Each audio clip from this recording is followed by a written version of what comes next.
아주 오래전에 읽은 책에서 나온 이야기인데요. 단세포 동물인 미생물은 당연하겠지만 시간 개념이 없다고 합니다. 과거도 현재도 미래도 없는 거죠. 그저 생식 본능만 있을 뿐. 여기서 약간 진화가 일어나서 꽤나 고등 생명체인 곤충, 메뚜기라고 가정을 해봅시다. 곤충 정도의 고등 생물이 되면 미약한 단계의 시간관이 생긴다고 합니다. 단세포 생물과의 차이라면 위기 인지 능력 정도가 되겠죠. 불이 나면 위협을 느끼고 도망치는 정도의 인지 능력. 지금 현재 시간, 지금 어떤 일이 벌어지고 있는지에 대한 미약한 단계의 인지 능력이 있기 때문에 도망이 가능하다는 거죠. 하지만 지금은 선명히 인지할 정도의 능력은 없어서 단세포 생물과 마찬가지로 생식 본능에 우선해서 움직일 뿐입니다. 좀 진화를 점프를 해서 개구리 정도가 되면 현재라는 시간관이 이제야 비로소 자리를 잡는다고 합니다. 공기 중 습도나 기압을 잊는 감각, 이걸 통해서 비가 오기 전에 울음소리를 내서 짝짓기를 준비하기도 하고요. 하지만 미래나 과거의 개념이 여전히 약하기 때문에 서서히 뜨거워지는 냄비 속 온도 변화를 인지하지는 못하죠. 과거보다 뜨거워진 온도를 느끼지 못하고 지금보다 더 뜨거워질 미래의 온도를 예측하지 못합니다. 좀 더 진화해서 고양이 얘 정도가 되면, 고양이 정도 고등생물이 되면 현재는 물론이고 과거와 미래의 개념도 어느 정도 자리를 잡습니다. 물론 완벽하지는 않죠. 고양이를 명상의 동물에 비유할 때도 있는데 미래를 생각하며 불안해하거나 과거에 시달리며 우울해하지 않는다는 말이기도 합니다. 물론 미약한 단계의 미래나 과거관이 있긴 해서 미래에 대한 불안이나 과거의 트라우마로 인해서 이상 증세를 보이는 개체도 있을 수는 있습니다. 조금 더 진화를 해서 강아지 정도가 되면 시간관이 어느 정도 완성이 되는 거죠. 주인을 기억하고 잊지 않는 과거 시간관을 가집니다. 서로 합심하는 무리 사냥을 하려면 상대 움직임과 우리 팀 움직임을 예측하는 고차원적인 미래관도 필요하게 됩니다.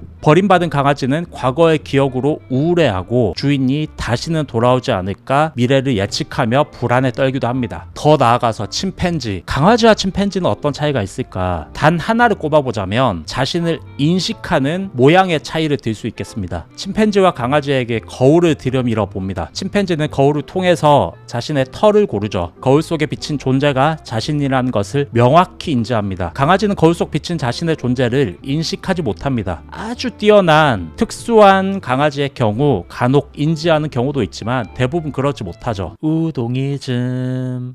그러면은 더 진화를 시켜서 만물의 영장, 인간과 침팬지의 차이는 무엇일까? 엇비슷한 IQ, 똑같은 지능을 가진 인간과 침팬지를 비교해 봅시다. IQ도 비슷하면 행동 양식도 비슷해야 하는 거 아닌가? 라고 생각할 수 있겠지만 그렇지 않잖아요. 인간은 아주 고도화된 사회성을 가지고 있고 침팬지는 그러지 못하죠. 왜 이런 차이가 벌어질까? 똑같은 과거, 현재, 미래에 대한 고도화된 시간 개념을 가지고 있음에도 무엇이 이 차이를 만들어낼까? 그건 바로 언어의 차이죠. 언어는 과거를 더 고도화시켜서 기록합니다. 그리고 예측한 미래를 서로 공유하는 힘을 가지고 있죠. 1000년 전의 기록을 가져와 공유하고 1000년 후의 미래를 예측해서 공유합니다. 그렇기에 인간은 어느 동물보다 더 시간관이 고도화될 수밖에 없는 거죠. 그래서 더 우울하고 더 불안해하기도 하고요. 우리가 만드는 작품은 무엇일까? 작품이라고 하는 것은 허구의 기록이죠. 누군가 상상으로 만들어낸 허구의 기록, 거짓말이라는 말입니다.